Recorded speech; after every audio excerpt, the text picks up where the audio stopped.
Allah yang Maha Esa dan tujuan hidup. Bayangkan sederetan batu berat yang saling bersandar satu sama lain. Jika setiap batu bersandar pada batu di belakangnya, dan batu di belakangnya juga bersandar pada batu yang lain, semua batu itu akan jatuh. Untuk menjaga agar semuanya tetap berdiri, harus ada sesuatu di ujung yang tidak bersandar pada apapun. Sesuatu yang cukup kuat untuk menahan segala sesuatunya. Sesuatu yang berdiri sendiri dan tidak bergantung pada apapun juga. Segala sesuatu di alam semesta ini seperti batu-batu itu. Sama seperti setiap batu bersandar pada batu lain untuk tetap berdiri. Segala sesuatu di alam semesta membutuhkan banyak hal lain hanya untuk tetap ada. Anda bergantung pada udara, air, dan makanan.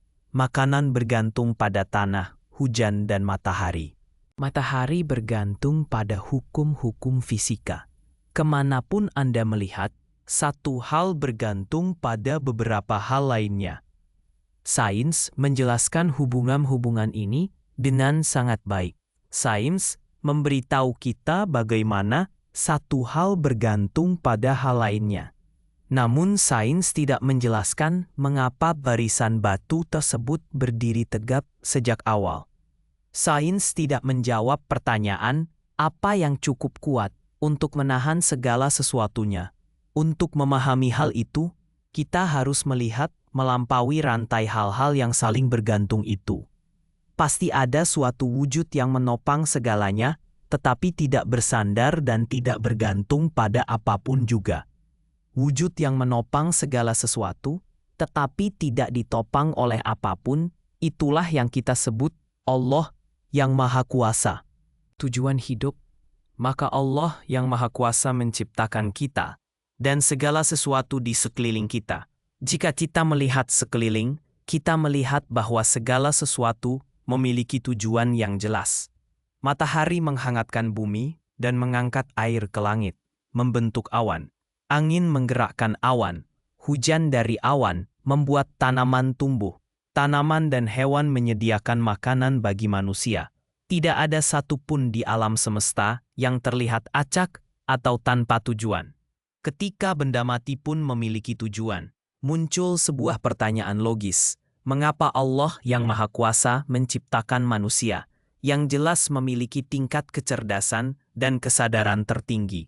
Untuk menjawab pertanyaan ini, Allah mengutus para nabi untuk menyampaikan pesannya kepada umat manusia. Mulai dari Nabi Adam, Nuh, Ibrahim, Musa, Daud, Sulaiman, Isa dan Yahya, hingga utusan terakhir, Nabi suci Muhammad, semoga kedamaian dilimpahkan kepada mereka semua. Setiap nabi datang dengan pesan jelas yang sama. Allah menciptakan manusia untuk menyembah dan menaatinya. Dan kehidupan duniawi ini adalah ujian yang berkelanjutan atas ketaatan kita kepada Allah. Setiap perbuatan, perkataan, pikiran, dan niat kita dicatat oleh para malaikat. Saat kematian adalah saat di mana ujian berakhir dan hasilnya terungkap. Mereka yang hidup dengan iman kepada Allah yang Maha Kuasa dan beramal saleh akan meraih kesuksesan di surga selamanya. Mereka yang ingkar dan menolak Allah yang Maha Kuasa akan menderita hukuman abadi di neraka. Bagaimana kita mengetahui kebenaran? Bagaimana kita tahu para nabi itu datang? Mereka meninggalkan kitab-kitab suci yang mereka terima dari Allah. Semua kitab suci menjadi rusak seiring berjalannya waktu, kecuali Al-Quran yang suci, yang terjaga dengan sempurna hingga hari ini. Lebih dari 1400 tahun kemudian. Namun bagaimana kita tahu bahwa Al-Quran benar-benar dari Allah yang Maha Kuasa? Mari kita pikirkan tentang sifat-sifat mutlak Allah. Dia pasti tanpa permulaan dan tanpa akhir. Jika dia mulai ada, dia bergantung pada sesuatu untuk membuatnya ada. Jadi dia tidak mungkin menjadi wujud yang tidak bergantung pada apapun. Jika dia berhenti ada, maka dia tidak mungkin menjadi wujud tempat segala sesuatu bergantung. Karena akhirnya akan menyiratkan bahwa segala sesuatu yang lain juga berakhir. Jadi Allah tidak memiliki permulaan dan tidak memiliki akhir. Dia harus Esa, dua pencipta, Kehendak yang satu akan membatasi kekuasaan yang lain, dan wujud yang terbatas tidak mungkin menjadi Tuhan. Sebagai contoh, jika satu pencipta ingin matahari terbit dan yang lain ingin matahari terbenam, hanya satu yang bisa berhasil. Yang gagal itu tidak berdaya, dan makhluk yang tidak berdaya tidak mungkin menjadi Tuhan tempat segala sesuatu bergantung. Dan terakhir, dia tidak boleh menyerupai ciptaannya dengan cara apapun.